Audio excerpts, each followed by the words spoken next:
I'll start the questions off, 5 minutes each for each senator. Mr. Yovanovitch, as you know, EXIM's mission set includes promoting U.S. exports, supporting American job creation and small businesses, as well as building supply chain resiliency in strategic industries. If you are confirmed as president and chairman of the EXIM Bank, how will you lead the bank to accomplish this mission? Senator, thank you very much for the question, and thank you for having generously taken the time with you and your staff to discuss this issue. I know it means a great deal to you, and it means a great deal to me. The Export-Import Bank, I believe, is best positioned to help deliver on President Trump's agenda of economic revitalization, and it's fairly simple. How do we help American companies make more here in America? How do we expand the overseas markets where they could sell their products and services? And all the while, how can we make sure that we're supporting and creating more of those well-paying U.S. jobs? And so I think in order to do so, we have to continue to keep the bank focused on building up a very resilient supply chain.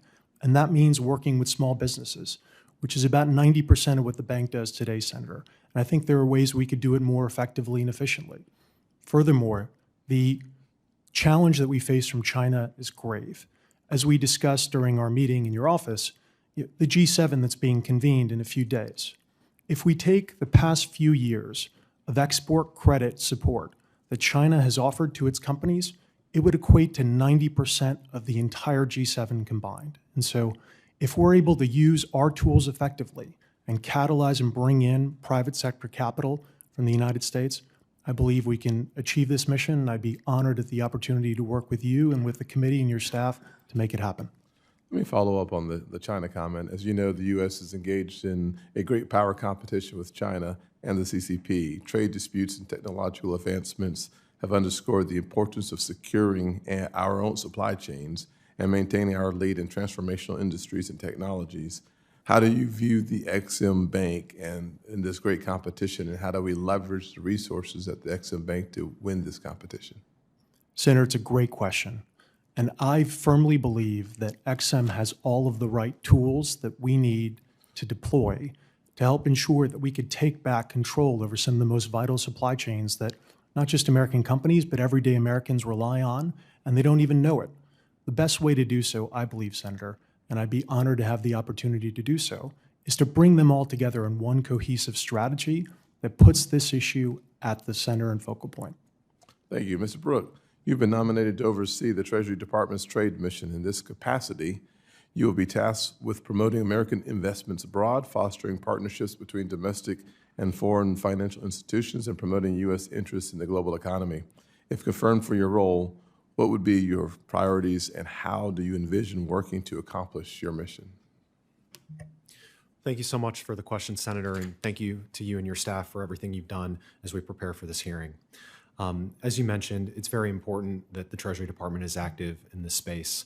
If confirmed, my priorities would be to promote economic growth and ensure that international institutions return to the basics.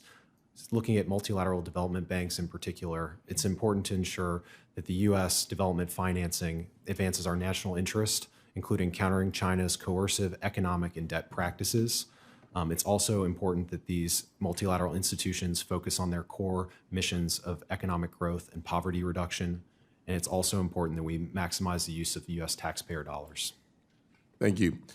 With my remaining minute or so, Mr. Traynor, you've been nominated to lead HUD's Office of Fair Housing and Equal Opportunity, the office responsible for enforcing the Fair Housing Act and addressing housing discrimination across the country. You've shared with us your personal motto, dignity of the individual.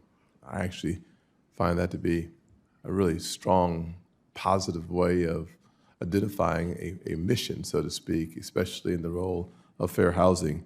Can you speak to why this office is not only vital to HUD's mission, but also personally meaningful to you, given your lifelong commitment to protecting individual rights? Thank you for that question, Mr. Chairman, and I want to thank you and your staff. They've been extraordinarily gracious throughout this process. I know how important dignity of the individual is to you, and I know you live it as well, sir. So I would say this.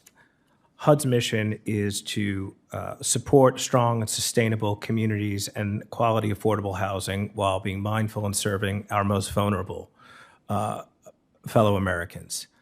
it is often our most vulnerable who find themselves in need of the protections of the law, particularly the non-discrimination principles and due process.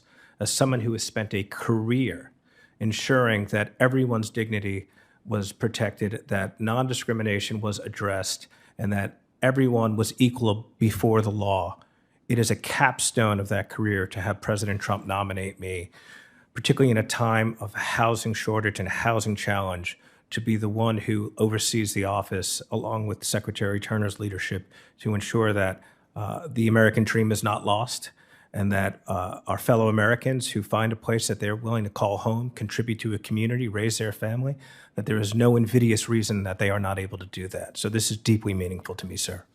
Thank you, Mr. Traynor.